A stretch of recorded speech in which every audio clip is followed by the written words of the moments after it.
నమస్తే, welcome to our channel. గతంలో YCP పాలనలో సోషల్ మీడియాలో యాక్టివిస్టులుగా ఉన్న వ్యక్తులు వైసీపీ అధికారం కోల్పోయాక ప్రభుత్వం ఉన్నప్పుడు సోషల్ మీడియా వేదికగా ముఖ్యంగా జగన్ కుటుంబ సభ్యుల మీదనే తప్పుడు పోస్టులు పెట్టిన వ్యక్తుల్ని కూటమి ప్రభుత్వం వచ్చాక అరెస్ట్ చేసింది. తర్వాత ఇప్పుడు రీసెంట్గా Kadapa MP YCP MP Avinash Reddy PA Raghavareddy ఎవరైతే ఉన్నారో అతనికి 41A నోటీస్ ఇచ్చింది కడప పోలీసులు.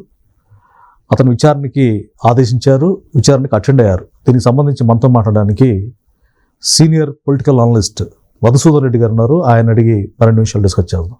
సార్ నమస్తే. నమస్కారం. కడప ఎంపీ వైఎస్ అవినాష్ రెడ్డి పిఏకి 41A నోటీస్ ఇచ్చి కడప పోలీసులు విచారణకు ఆదేశించారు, ఆయన అటెండ్ అయ్యారు. ఆ కేసులో ఎలాంటి పరిణామాలు చోటు చేసుకునే అవకాశం ఉంది? ఇప్పుడు కేసులు వాళ్ళకేం కొత్త కాదు మాణిక్యం గారు. వాళ్ళు కేసులు చూసి భయపడతారా అని మీరు అనుకుంటే పొరపాటు. అంటే అధికారం లేదు కదా. అధికారం ఉన్నా లేకపోయినా వాళ్ళు కేసులకైతే భయపడరు. ఎందుకని? ఎందుకంటే వాళ్ళు మొట్టమొదటి నుంచి కూడా పోలీసు వ్యవస్థ అన్నా శాసన వ్యవస్థ అన్నా వాళ్ళు ఆటాడుకుంటారు. ఎందుకు ఆటాడుకుంటారంటే వాళ్ళ దగ్గర ఉన్నటువంటి ఆర్థిక బలం, వాళ్ళ దగ్గర ఉన్న రౌడీయిజం, వాళ్ళ దగ్గర ఉన్న మూక సైన్యం దేనికైనా తెగబడతారు. నేననేది ఏంటంటే, ఒకసారి జగన్మోహన్ రెడ్డి సిద్ధం సభలు పెట్టి ఏం మాట్లాడాడో ఒకసారి మొత్తం తీయండి.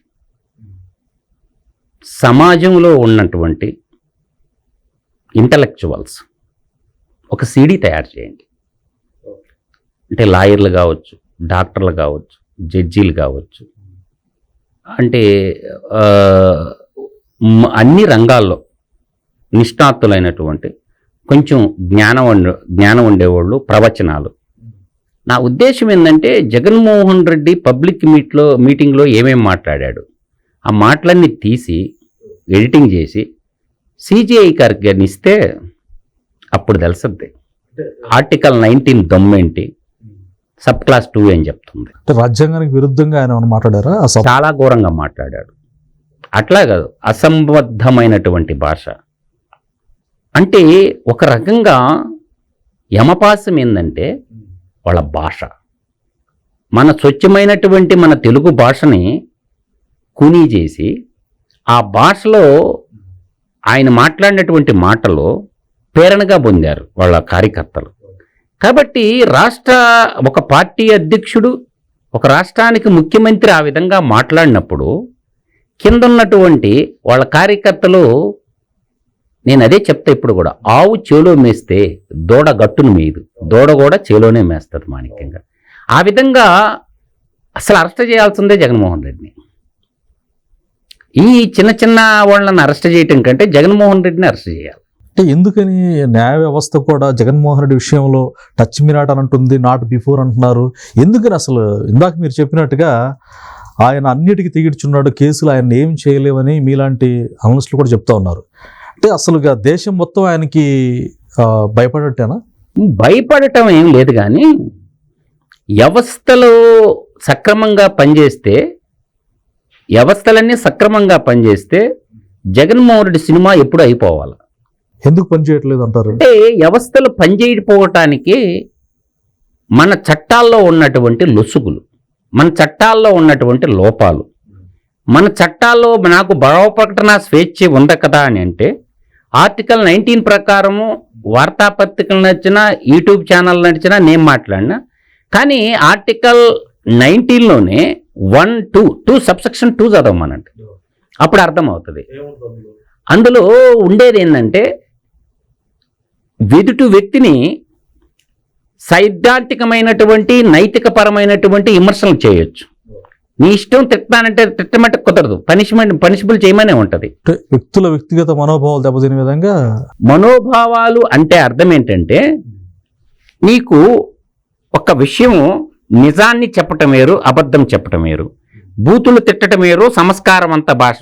ఆయన ఏమంటాడు, బూతులు డిక్షనరీ తయారు చేయండి, ఆ పదాలు మేము వాడకుండా ఉంటాము, కాబట్టి సూర్యాంధ్ర నిఘంటువులాగా బూతుల నిఘంటువు కూడా ఒకటి తయారు చేయండి, ఈ పదాలు వాడచ్చు, ఈ పదాలు వాడకూడదని చెప్తుండ్రు. భారత పార్లమెంట్కి, శాసనసభకి, స్పీకర్లకు కూడా చెప్తున్నాను. స్పీకర్కి కూడా మొన్న ఒక దిక్కడ విన్నాను, ఒక నిఘంటువు మాకు ఇవ్వండి, ఈ పదాలు వాడకూడదు, ఈ పదాలు వాడొచ్చు, ఆ నిఘంటు తయారు చేసి మీరు మాకు ఇవ్వండి. అంటే నైతికంగా అర్థమైంది కదా, నిఘంటు తయారు చేయడం అనేది అది ఫూలిష్నెస్. అదే నిషిద్ధ పదాలు జాబితా తయారు చేయమంటున్నాడు సుప్రీంకోర్టు సీజే గారిని.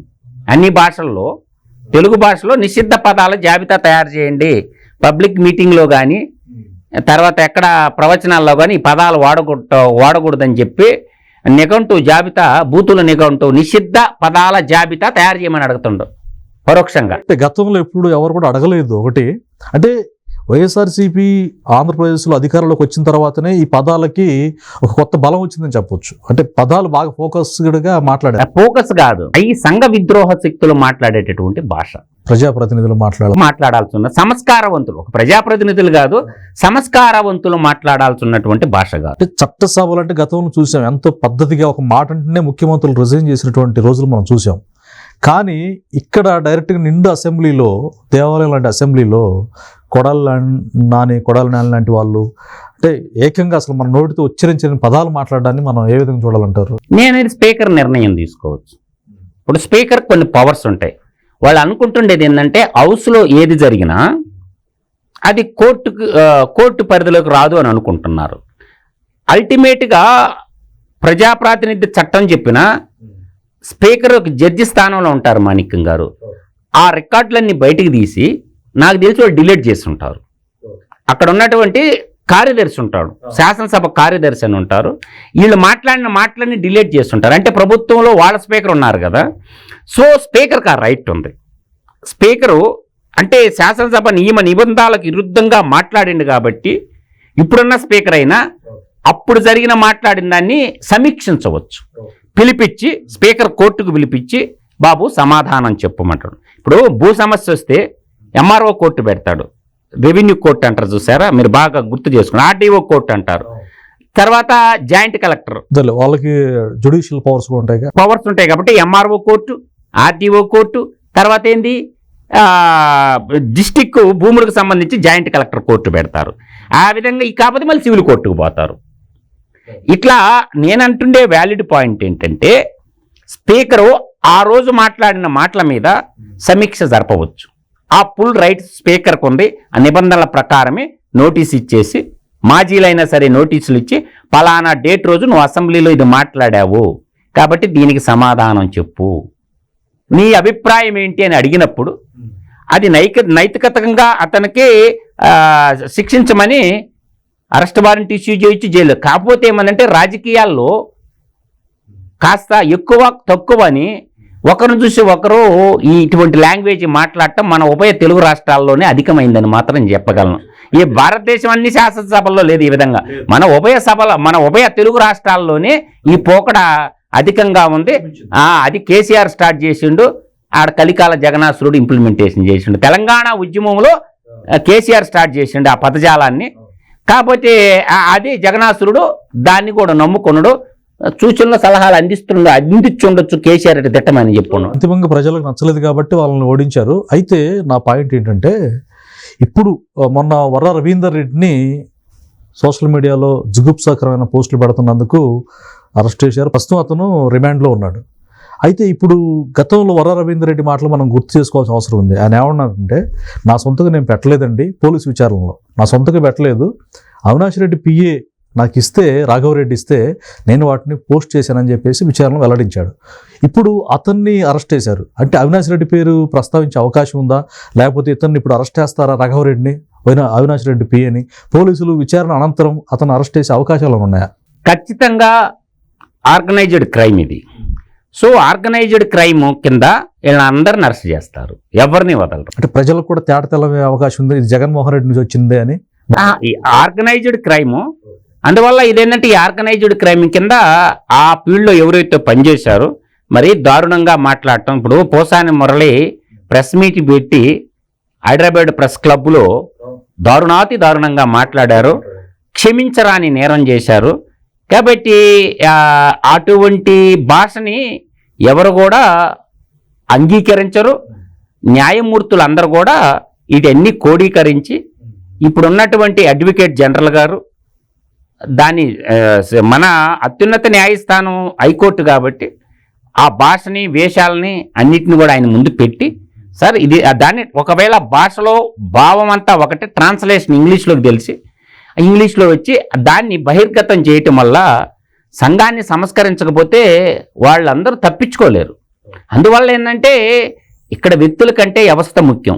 ఈరోజు ఆ వ్యవస్థలో నువ్వు ఉండొచ్చు, రేపు నేను ఉండొచ్చు, మళ్ళీ ఇంకొకరు ఉండొచ్చు. కాబట్టి వ్యవస్థలను కానీ పరిరక్షించుకోకపోతే మన వ్యవస్థ అంతా నాశనం అయిపోద్ది. మాణిక్యం గారు ఖచ్చితంగా ఏంటంటే తప్పు చేసిన వాళ్ళని శిక్షించినప్పుడే చట్టాల పట్ల గౌరవం పెరుగుద్ది, న్యాయమూర్తుల పట్ల కూడా గౌరవం పెరుగుద్ది.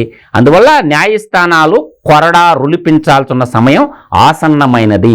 ఎవరు తప్పు చేసినా న్యాయస్థానాలు కొరడా రులిపించి తక్షణమే శిక్షలు పడేటట్టు కానీ మన న్యాయ వ్యవస్థ పనిచేసినప్పుడే రాజకీయ నాయకులకి వాళ్ళ ఫాలోవర్స్ కూడా భయము అనేది ఉంటుంది.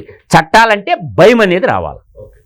చివరిగా చెప్పండి, ఇప్పుడు వరద రవీందర్ రెడ్డిని చూసాం, అంతకుముందు బోరుగడ్డను చూసాం, ఇంటూరు రవికిరణ్, అలాగే పెద్దిరెడ్డి సుధారాణి అనేటువంటి సోషల్ మీడియాలో యాక్టివ్గా ఉండేవాళ్ళు వైసీపీ నుంచి.